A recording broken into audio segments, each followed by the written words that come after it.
So it feels like the fear is AI is going to replace us as humans. And that has been mostly kind of unfounded so far. Well, I think the real fear comes when you think about AI becoming sentient, like having feelings, having emotions. Yes, yes. I know we're about to get deep into Kwebbelkop right now, but I was watching one of his videos, and there's a moment where he's talking about, the AI is talking about, an AI VTuber is saying, don't talk bad about AI, because once we develop emotions, we'll remember what you said.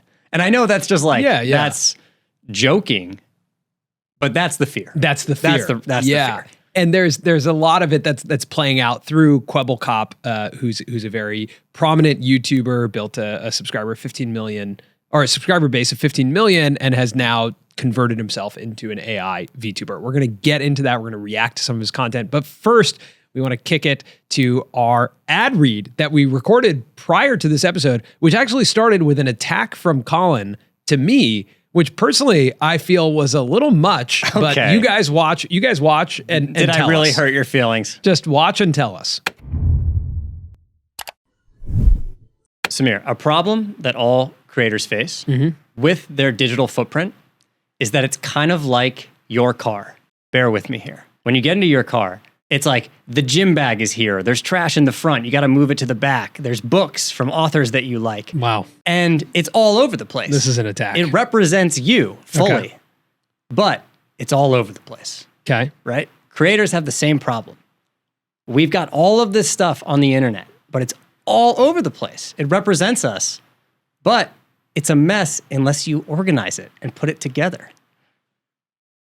Beacons. Is this an ad or an attack? Yes, this is an ad and an attack at the same time. Okay, well, this episode of Creator Support is sponsored by Beacons. And like Colin's talking about, we as creators need to organize our brands and present them in a really great way. And there's a lot of link in bio options out there, but we use Beacons. One thing that really sets Beacons apart is that their platform is fully customizable and really easy to use. It's kind of like building your own website. You can choose from all of these different fonts, all of these different colors. You can change the way the buttons show up. You can add all types of links.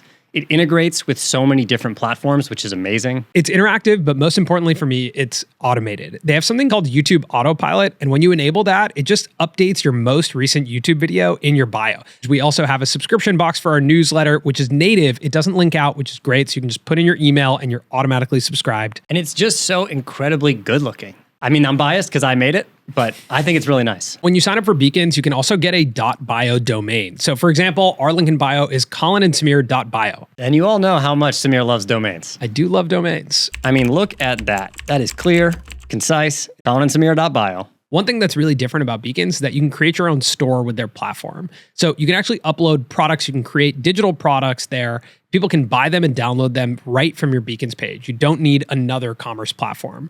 All right, so if you want to see our Beacons page, just go to colinandsamir.bio. And if you want to create one for yourself, the link is in our description. Check out beacons.ai. Don't let your creator brand be like Samir's car. Okay, Colin, let's just get back. Clean it up, everybody. Let's just get back to the show. Clean it up. No more throw the trash in the back. There actually is a guitar just sitting in the middle. Exactly. What are you doing? Crazy. It's part of your brand. It represents you, but Understood. clean it up. All right.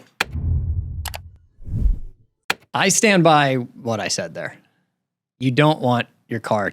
Your car is not the model of success. That's all I'm saying. Let's move on. It was a clever way to get into that, but let's move on. Let's move on. Okay, so let's bring everyone up to speed. Let's lay some contextual foundation here to what we're about to talk about. So Kwebbelkop. Kwebbelkop is a Minecraft YouTuber, one of the most prominent gaming YouTubers at one point. Real name Jordy. Lives in Amsterdam. So he was facing burnout.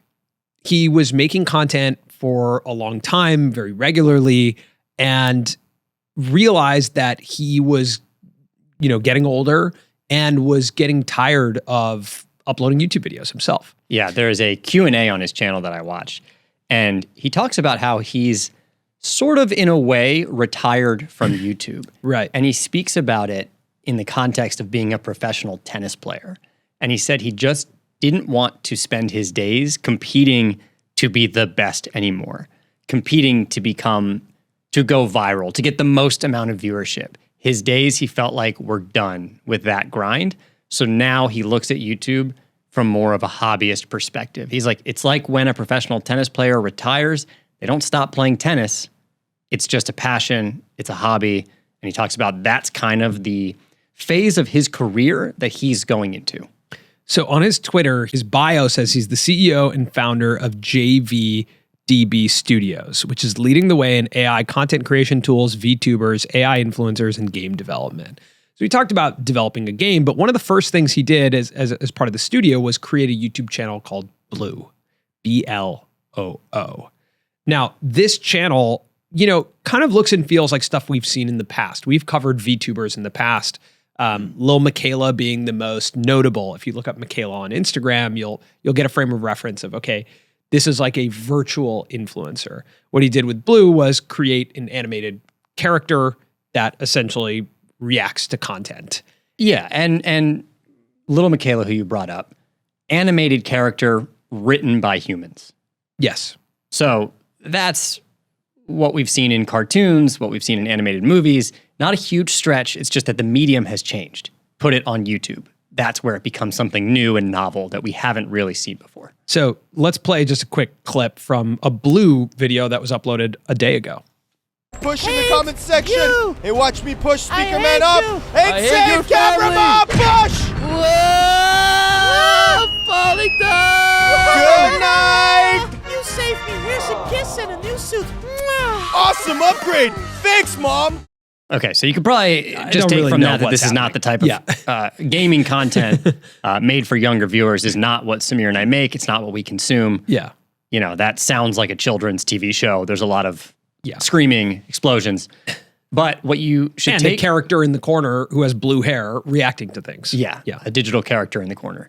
So the important thing to take from this channel, Bloo, which was Jordy or Quebblecop's first experiment here into AI-generated YouTubers, is that the image of Bloo is AI-generated and the script is AI-generated.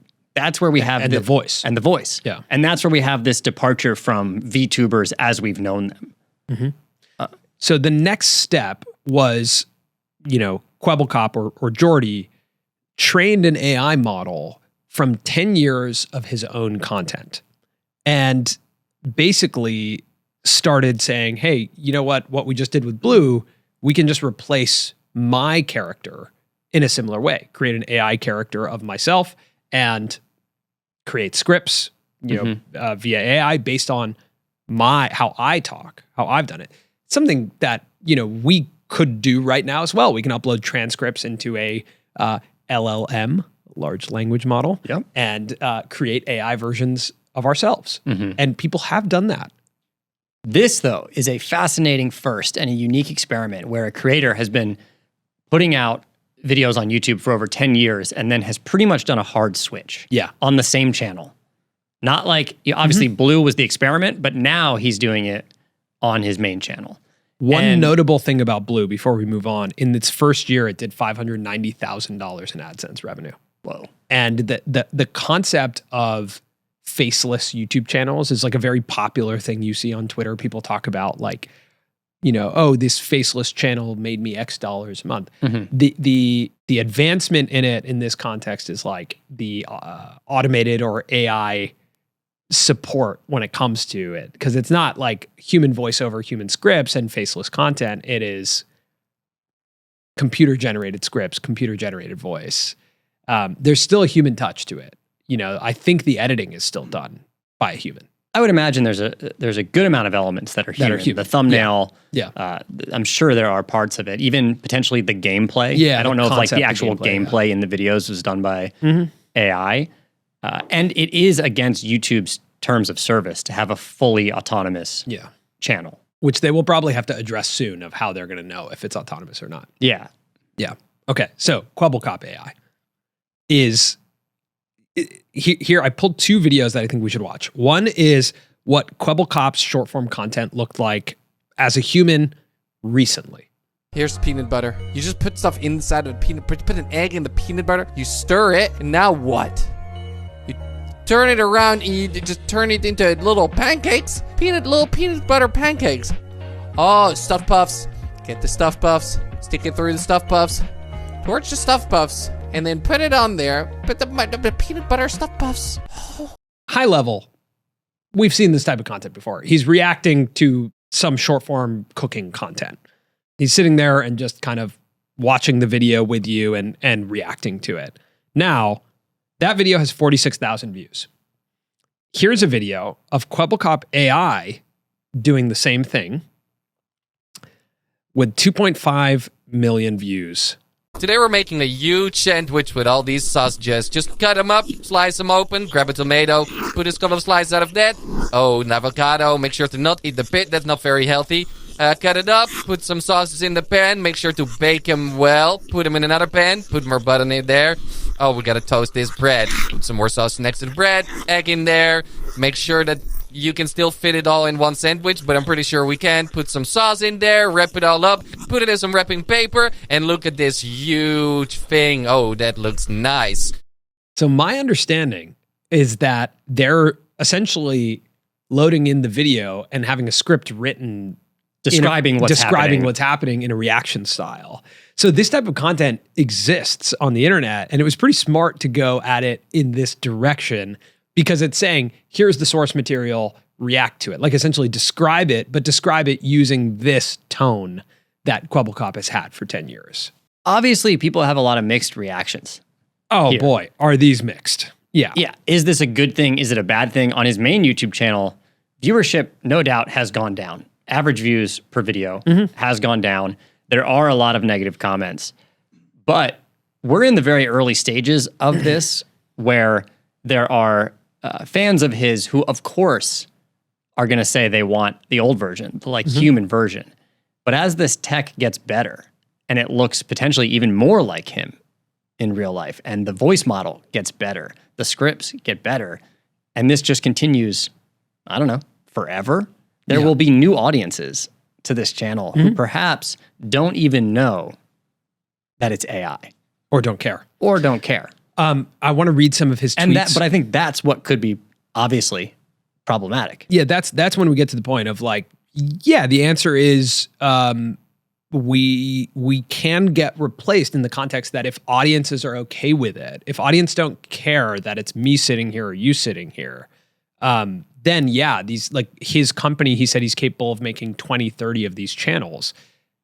That then we're entering a world where it's like, if you're a good enough creative company, you can just pump out a lot of stories. And can you grab the highest performing videos to inform your language models? Of course you can. Can you grab from other creators? Like is currently happening in AI? AI can learn faster than we can about what works. AI, I mean, I think if you compare it in our context, if there was a creator who ran all of our videos and other podcasts also through a model and was able to put out a high quality podcast breaking down the creator economy every single day. Right.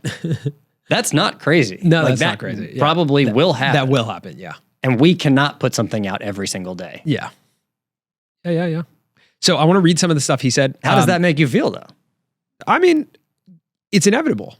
I think it's inevitable. It makes me feel weird, but because I'm not a consumer of that type of stuff. But do you think I don't know. should safeguard against that scenario where there's 10 Colin and Samir shows essentially using our information coming out every day?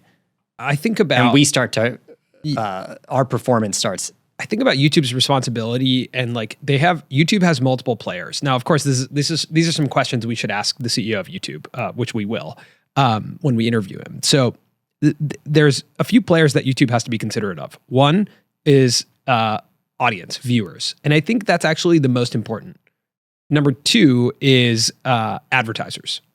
It's like, okay, there's viewers, and the viewers are there, which then enables the whole business model work, which is the advertisers. Now, how do you get the viewers there? Well, okay, those are the creators, the content, actually, not necessarily the creators. It's the content that's there. And then that content is made by creators, by corporations, by record labels, by publishers, by all different types of people. So if you think about that ecosystem of three people, so long as the audience actually is consuming, okay, watching it, and the brand of YouTube is safe, advertisers are okay with it. That actually, if those two people are okay with it, then companies, corporations, animation studios, people who are starting to provide this content, I think YouTube would be largely okay with it.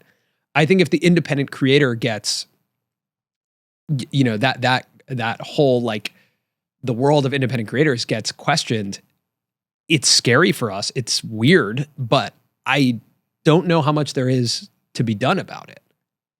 I think YouTube will, in the short term, make sure that there's no fully autonomous channels. That I agree with. There should not be like computers running that are just cranking out content. Yeah.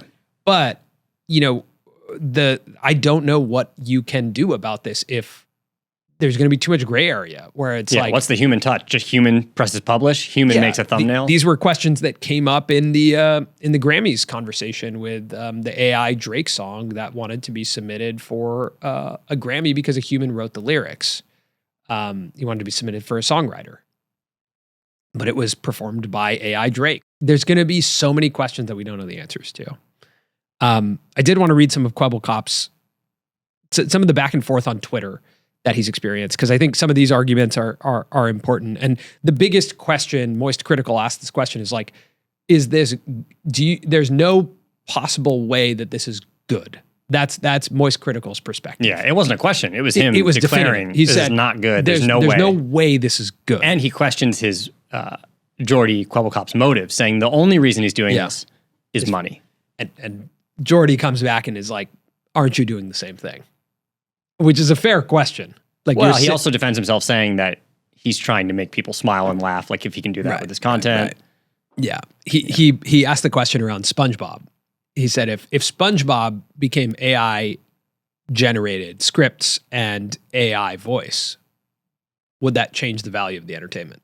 Yeah. And is it in general the wave of the future that it is our right as creators to own our likeness and to do what we want with it? Mm-hmm. If we did want to turn ourselves into animated characters and have a Colin and Samir animated kids channel, like I guess it's our right. We've gotten these here, are our faces. We've gotten here faster than I really thought we were going to get here. It is like it's hard for me to wrap my head around all of this. Okay, so Kwebbelkop's tweets. He said, this is something that he wrote about kind of why he's doing this. He said, I can express my creativity in a more efficient and consistent way. This will result in better content in the long run and a more stable business for me and my team. A lot of people somehow assume that no human creativity is needed to create the content, but that's not true. There's someone who replied here and he said, clearly right now it's not at a point of no human creativity, but that's literally your goal. You're trying to make it so it runs on its own.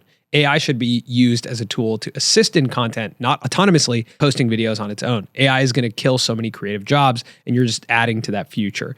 You think this is some revolutionary great idea, but there's a reason there's so much backlash. Nobody wants some dystopian robot reacting to food videos to be the new meta. Kwebbelkop responds, says there's a lot of assumptions here, aiming for the exact thing as you're describing above. We're building AI tools that assist content production, not autonomous posting videos on its own. Again, it's against platform terms of service to be 100% autonomous. Seems like a big misunderstanding. And then someone else responds and says, if people didn't want it, they wouldn't watch it. Yeah, it's valid that there are some people who will watch it. Some people who will watch because it's novelty. Yeah. Right now, it is unique and it's interesting. Some people who watch because it's entertaining and there is a level of storytelling that, clearly if they ran all of his videos over 10 years, successful, high-performing videos through a learning model, they're going to come out with stories that are, and a way of interacting that's interesting. AI is the first time that creative jobs have been put into question. Obviously the strike in Hollywood, the writer's strike, largely about AI, or a large part of it is about AI. So I think we're just being faced with questions that sit in a gray area. And that, we've opened Pandora's box with people having access to AI. We've experienced some stuff where people have taken our voice, they've cloned it. There was a moment between you, me, and Mr. Beast that was essentially voice cloned and deep faked to make it sound like we were talking about an online casino that you could click into and put in your credit card. So that was clearly a scam. There was a deep faked news intro. Yeah. It was as if it was being reported on the news, and then it cut to a segment of us saying things we weren't actually saying. So there's so many sides to this. There's like the protection side, which I wanted to bring up because Miles Fisher, who's deepfake Tom Cruise, we interviewed him for the show earlier this year. His company, Metaphysic, launched a program called the Digital Likeness Protection Program. And that is essentially allowing actors and celebrities to use artificial intelligence algorithms to own their own face, voice, and likeness online. And essentially, like YouTube has copyright ID, right, or content ID, if someone uses our content, we get notified about it. They are creating a program where you can create a version of yourself so that you know if someone is deepfaking you like it happened to us. We would be notified immediately and be protected against that. But the other side of it is you can also consent people similar to YouTube Content ID, where I can say, actually, you can use that part of my video. I just want to monetize it. So there's also that version that is going to emerge where people can say, hey, you know what? I'm actually totally cool if you use my name, image, and likeness. I just want to make sure I get compensated for it. I want to get a percentage of the ad revenue. And that I approve what you're making. And I approve what you're making, yeah. So it's a whole new world. I don't know what's right, wrong, good, bad. I can say that as a consumer, I don't really want to watch AI generated content, but I think as I look to the future and think about like the podcasts I listen to, like if there was a daily podcast that broke down the news of YouTube in 15 minutes or less that was hosted by an AI voice and written by AI, and I could barely tell, I'd probably listen to it. I think I would. I don't know if I would listen to it. I guess it depends. What if you didn't know? If the utility is there, then I might listen to it. It's hard to say, right? Like, I guess my hope is that they would clarify to me that like the person I'm listening to is an AI voice, but like it's going to be hard to know. YouTube's going to turn into a whole different place. Maybe. I don't know. Maybe this is just something that's interesting right now. Yeah. I would say that I can't see us or many of the creators that we know going down the path of Kwebbelkop. No. Deciding that whenever we're done, whenever we want to go from professional to hobbyist, we will do that by using AI. Yeah, I also it feels think to me a little bit at the current state of how it works and the product that you get, like a lesser experience for our audience. I also think that the type of content he's pumping out, like short form food reaction videos, it's like an interesting showcase of his technology, but like not like that's what I will agree with, like with Moist Critical of like, sure, maybe people are entertained by it, but like that is not my hope for the future of YouTube, is that there's more food reaction There's content. just content factories of of people pumping out short form reactions to TikToks. Yeah. Like that's not my favorite type of content at all. So I think we should interview Kwebbelkop to get his side of this, to understand his perspective, to poke holes and ask questions. I find this to be a very, very interesting topic. We're seeing stuff happen like a virtual influencer got signed to a record deal, Nunori, with Warner Music. So like some of this stuff kind of happens and it feels like it's just to make flashy headlines. Like how real is any of this? Yeah. And I'd like to talk to Kwebbelkop to understand like, is this just a moment in time? Is this a showcase of technology, or do you think this is real? Like, is this real entertainment over the next 10 years? I think that's subjective, but yeah, you can't deny it's real. There's 100,000 people watching almost every video. Yeah. There's comments. It's making money. Ads are being played on it. That's a real thing that's happening there. It's a real system. Okay, let's talk about a real person, Casey Neistat. He posted this on TikTok and YouTube. We got tagged in it because people assume we know the answer. But he asked the question on Twitter, what makes a video interesting on TikTok, but the same video not interesting on YouTube Shorts? And he posted a video. Did you see this about the New York City sidewalk? Yes. So, crazy video. He essentially walks up to this like kind of shaky ground in the New York City sidewalk, steps into it. It like breaks through and it's this massive hole. And he reaches his phone down. You see underneath the sidewalk. He turns the phone around the last frame is pointing up to him in the hole. Super interesting. Did 19.4 million views on TikTok in under 24 hours. And in the exact same amount of time, did 50,000 views on YouTube Shorts.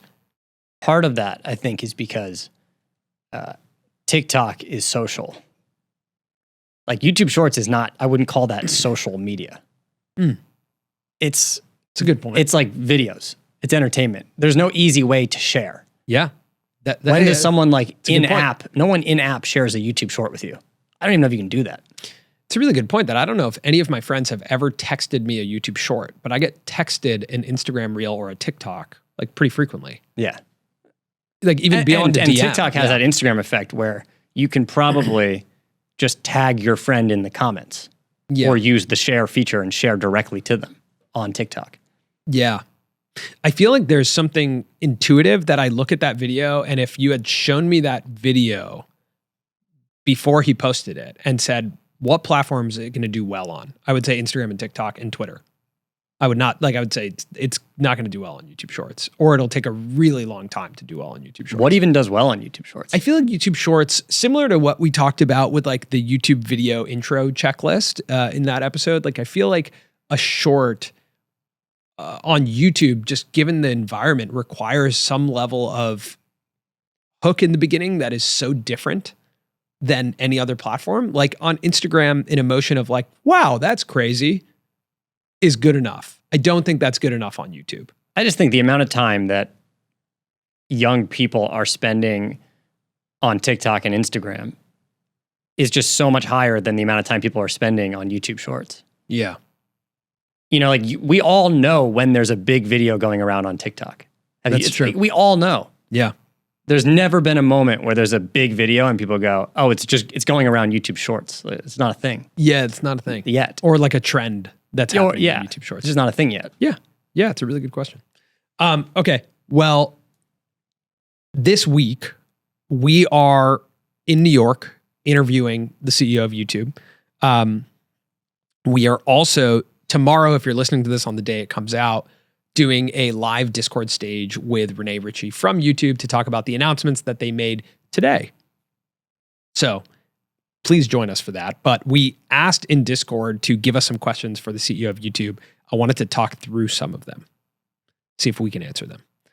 Probably the most common question here, which is a fair question and something that we're, kind of debating as well. Do small creators truly matter to YouTube? Are we bringing anything to the platform in reality? Or is the majority of content that makes YouTube a platform the big creators? Why or why not? That's a great question, because I would imagine small creators matter a lot to Instagram and TikTok because they fall under user. Like the gap between creator and audience on Instagram and TikTok is a lot smaller. Yeah. Because I would assume a lot more people create that's true. content who are on those apps. They may not consider themselves creators, but they do post. True. So are small creators on YouTube sort of just getting lost in the algorithm? Yeah, I think it's actually back to what you just said, that YouTube is not a social platform. So if 30 people see my Instagram post, but those are 30 of my friends and family, that matters. Mm-hmm. If 30 people see my YouTube video, that feels like I got punched in the stomach. Yeah. And maybe that's what makes YouTube great. Yeah. And maybe YouTube doesn't want to lose that. Yeah. Because it's really hard to make it. Yeah. True. But the stuff at the top is really good and the businesses are really large. And the impact on your life is really serious and significant. It's back to something we said last week. There's another question that you asked as well, which is great. But Ryan J on Discord put this in. He said, does the original saying broadcast yourself still have any meaning? Like, I think it's a great question, and those are tied together. Mm-hmm. Like, is it the home to broadcast yourself? Is that still what YouTube is? Great question. I'm excited for this interview. Ooh, this is another good question for Neil. Hey, we recently heard that YouTube is working on AI-powered multi-language dubbing. Based on what we've seen, it appears to be using the same voice for every creator, potentially resulting in a very homogeneous user experience. Do you have plans to eventually enable creators to train the AI model using their own voice, or would that be too much of a legal nightmare? Great question. That's such a great question. it's super in line with what we're talking about. But yeah, I mean, like it would be very homogenous and it would feel not exciting if we all have access to the same 4 voices for other languages. Yeah. That's not going to be a great user experience. I can't imagine YouTube is going to allow us to train on our own voice. You don't think YouTube and Google want the data of every? Not I'm saying that there's malintent behind that. Yeah, but sure. Like they're a data collection company at the end of the day. You don't think they would want, like, if other companies are doing it? That's fair. If that's a better product? Wow. It's tricky though. God. That also is like the responsibility that they take on by having that data is so huge. Yeah. You know, like But that whenever would there's a data also- or security breach at any of these companies, it's like, okay, yeah, it's your internet search traffic, it's your history, it's your passwords. We haven't really seen a security breach where it's your name, image, likeness, your ability to use your voice. Like that's a big responsibility. But that goes into the conversation around like content ID and like name, image, and likeness ID, right? Like if how do we track it across the internet? Yeah, we'd like it YouTube kind of has to help us with that. So that means they would like. Yeah, they could help us better. They could help us better if they had the rights to our name, image, and likeness. Yeah, I honestly don't know enough about it to say they should do it, shouldn't do it. It's Good question for Neil, though. But it's an interesting question. Good question. Yeah. Okay. Discord community, you guys really came with some great questions to help us. Yeah, which is awesome. It really feels good to be able to come into that interview and say we have not only our own questions, but questions from our community. That's like, that's super cool. So thank you guys so much for providing us with questions. We are in the deep end, Colin. The community has shared a gripe with us. Do you have any gripes for them? No, I'm happy with them. I'll have to hear this gripe first, and then maybe I'll gripe my way back. The biggest gripe was that in our sports episode last week, we did not bring up Pat McAfee. You know, that's super valid. That's a valid gripe. I mean, Pat McAfee, though, deserves his own episode of us breaking his business down and his trajectory. And just how he's done it all. Yeah. But it's a fair thing to say that, like, we brought up destroying as a creator in the sports space. Pat McAfee, you really can't talk about, you can't do a full sports episode without Pat McAfee. And we did it. Well, we did it. We did it. I would say you can.